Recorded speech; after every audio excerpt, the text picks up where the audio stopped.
Hello बच्चों, आइए इस प्रश्न को देखते हैं। जंतु कोशिका में किस प्रकार के आरएनए की मात्रा सर्वाधिक होती है? ए एमआरएनए, बी टीआरएनए, सी आरआरएनए, डी कैटालाइटिक आरएनए। तो यहाँ पर हमें बताना है कि जो कौन सा आरएनए है वह जंतु कोशिका में सर्वाधिक पाया जाएगा। तो प्रश्न को देखते हुए हमारी मुख्य अवधारणा होगी कि आरएनए क्या है। तो जो आरएनए होता है यह क्या होता है? तो जो आरएनए होता है यह न्यूक्लिक न्यूक्लिक अम्ल होता है। अगर हम इसके पूरे नाम की बात करें तो इसका नाम होगा राइबो राइबो न्यूक्लिक न्यूक्लिक अम्ल। यह इसका पूरा नाम होता है।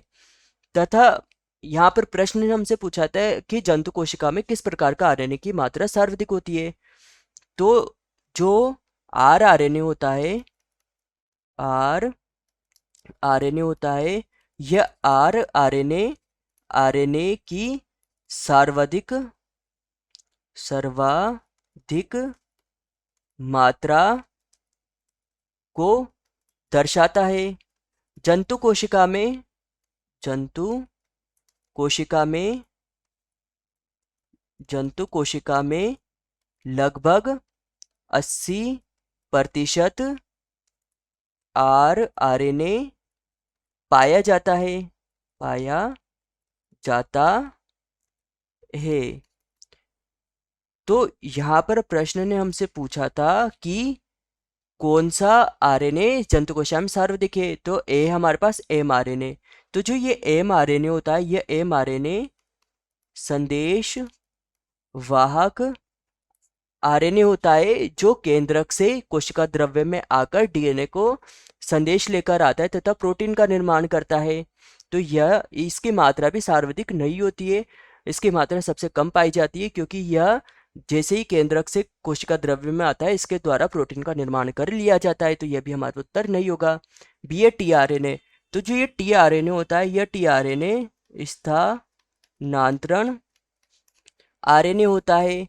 यह स्थानांतरण आरएनए होता है जो अमीनो अमीनो अम्लों को कोशिका द्रव्य से राइबोसोम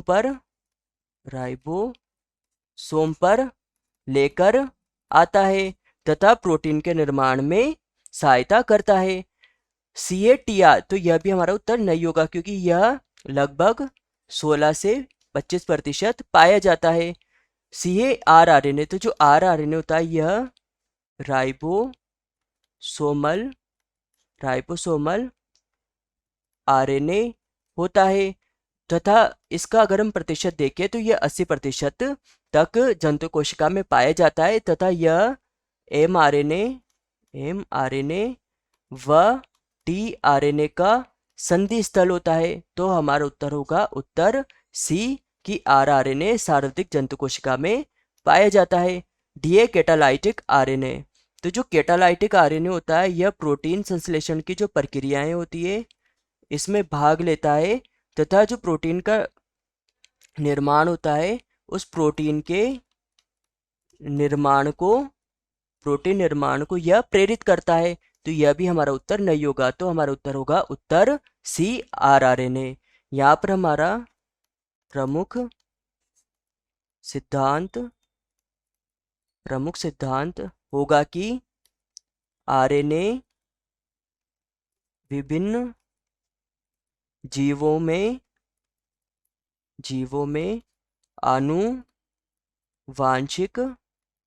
आनुवांशिक पदार्थ होता है जैसे विषाणु। तो आशा है कि आप इसे अच्छी तरह समझ गए होंगे। धन्यवाद।